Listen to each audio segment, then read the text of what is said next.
Peace, peace.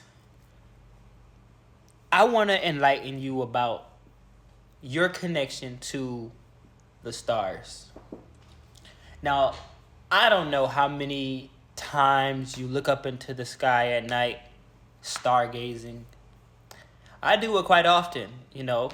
For those who's watching this, shout out to you. And for those who haven't, go look up in the stars at night. But when I look up in the stars, the other day, I'll tell you a story.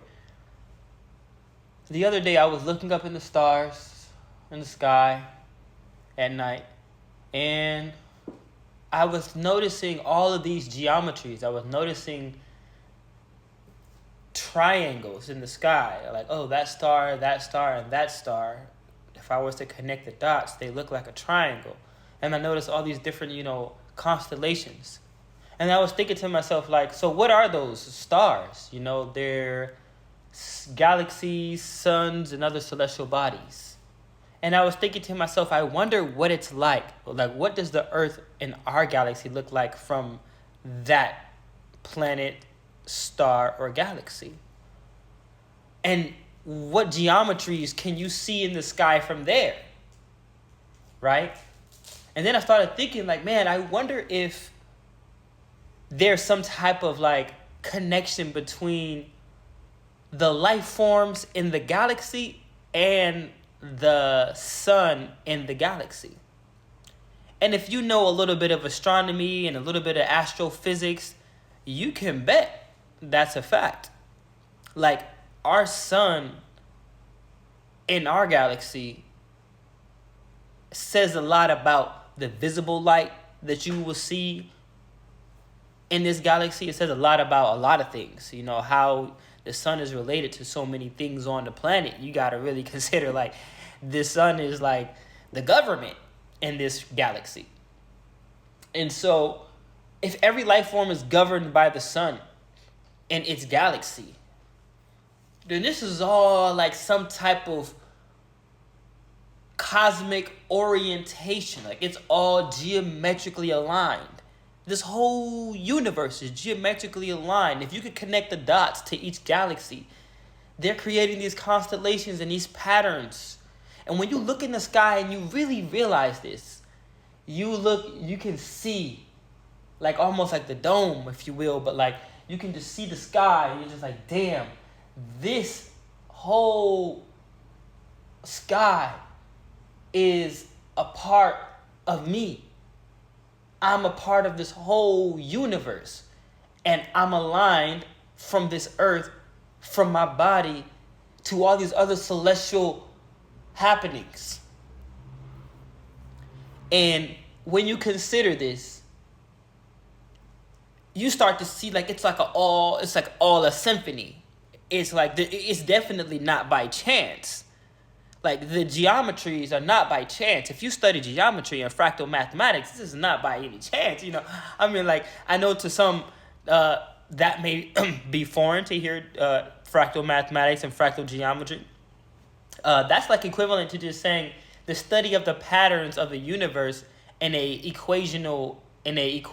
Like patterns can be understood, and more than likely patterns have an equation, what creates that pattern, right?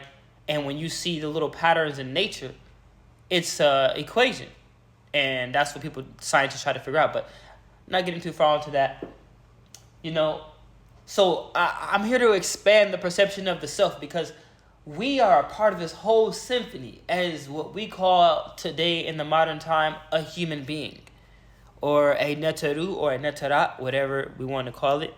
And those are ancient Egyptian ways, or Nuwapic ways of calling the self. But gods, if you want to call it yourself that. And so when you see your connection between the sky and the earth and then your body, I want you to think about this now. Okay, yeah, you're connected to this all. Then I want you to really process how do I say this? How you are observing, how do I say this? Like, yes, this whole cosmos is aligned in such a synchronistic way. And all that it is comes from all that it is. So, that's where we're going here. That's how I remember now what I was going to say. Now, I want you to really think about the beginning. If there is a said beginning. Because, when you study science now, they're going to go into the Big Bang. And, I was utilizing this AI, ChatGPT. And, it was, you could do this on Google too. And it would tell you like, oh, the Big Bang was in the beginning, and you try to say, well, the Big Bang was a theory, chat, wasn't it? And then it says, yeah, it was theory. And it tries to try to tell you that the Big Bang is a fact. And I say, go ahead. Yeah, tell me it's a fact. So let's go back to the Big Bang. And the Big Bang, what happened? And they say it was just space that was super condensed and heated. And I want you to think about this. You should research it right now. What happened in the beginning of the Big Bang if that was the beginning of all universes? It's going to tell you there was condensed space before the universe expanded. And I want you to think, okay, in the beginning, what was heated up? How was space so hot? Was there already molecules, atoms, electromagnetic fields? Because, there's quantum fluctuations, and I'm assuming that heat has to do with some form of movement. Because creates heat, friction creates heat. So you got to really ask the question, why is space so hot and condensed? And where was space? They didn't say there was a sun. It was just space. And then the space, I guess, exploded and expanded. And so you got to really ask the question now, what was in the beginning and how did it get there in the beginning? What was the beginning of the beginning, if you will? Where was the beginning? And where did the constituents or the variables in the beginning come from? Where did space come from? Why was it space? And I tell you, ChatGPT could not go there. And it began to tell me essentially that everything was already there. And it keeps giving me the loop. But it never answers the question because it doesn't have the capability to go there. And it can only tell me what somebody else tell me.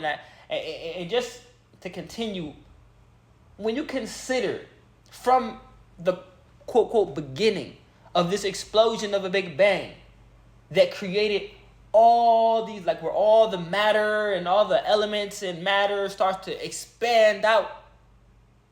And then over time, galaxies, stars, and universes start to be created in all these different ways.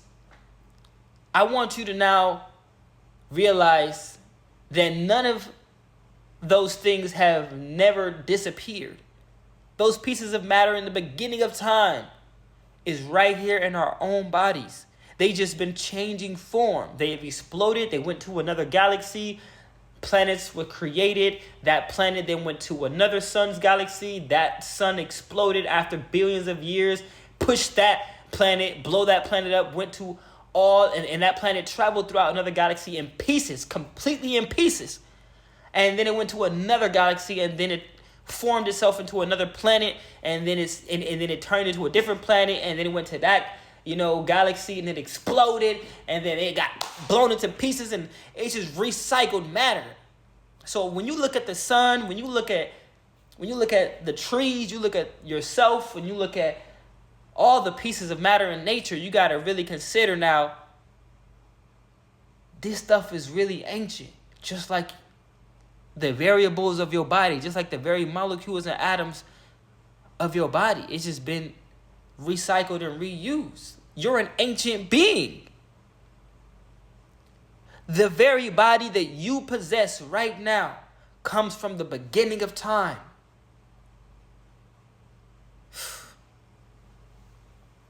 And so, how come no one really explains this like this to us?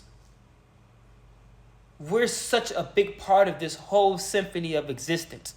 And don't you forget it. You are the stars. Peace.